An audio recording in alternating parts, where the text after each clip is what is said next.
সৌজন্যে নগদ।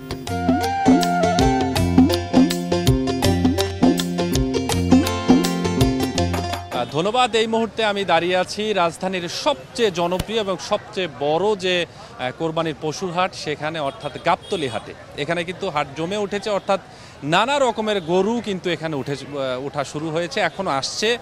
তো সবচেয়ে বেশি যে গরুগুলো উঠছে সেটি হচ্ছে মাঝারি ধরনের গরু, তবে বড় ধরনের গরু কিন্তু এখানে রয়েছে। তো আর্থিক লেনদেনের যে বিষয়টি বলতে হয়, লেনদেনের ক্ষেত্রে যে প্রভাব মানুষের মধ্যে পড়ে, অনেক সময় যে জাল টাকার একটা প্রবণতা থাকে ক্রেতা বা বিক্রেতার মধ্যে, এই নিয়ে ঝামেলা হয়। তবে এই সমস্যাতে এড়োতে কিন্তু এবারে নগদ যে ডিজিটাল ব্যাংকিং রয়েছে সেটি কিন্তু চালু হয়েছে এই গাবতলী হাটে।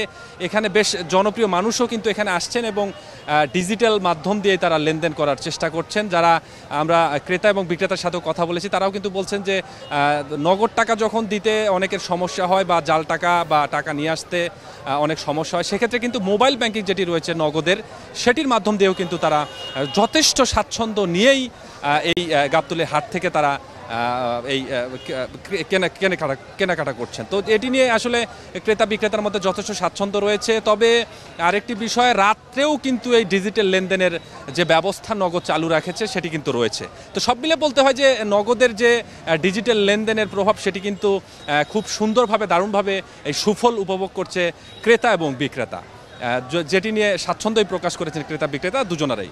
তো সব মিলে আসলে বলতে হয় যে জমে উঠেছে রাজধানীর বাজার, এই পশুর হাট।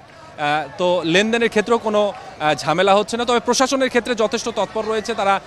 তারাও বলছেন যে যদি কারো নগদ টাকা লেনদেন করতে সমস্যা হয়, তারা ডিজিটাল লেনদেনের মাধ্যমে যে কোনো সময়, রাত বা দিন, যে কোনো সময় লেনদেন করতে পারে। তো এই নিয়ে আসলে মানুষের মধ্যে, যারা কিনতে আসছেন তাদের মধ্যেও স্বাচ্ছন্দ্য রয়েছে এবং যারা গরু বিক্রয় করছেন বা পশু বিক্রয় করছেন তাদের মধ্যেও এই ডিজিটাল লেনদেন নিয়ে অনেকটাই স্বাচ্ছন্দ্য বিরাজ করছে। এই ছিল আমার কাছে গাবতলীর পশুর হাট থেকে ডিজিটাল লেনদেনের, নগদের মাধ্যমে লেনদেনের সর্বশেষ অবস্থা।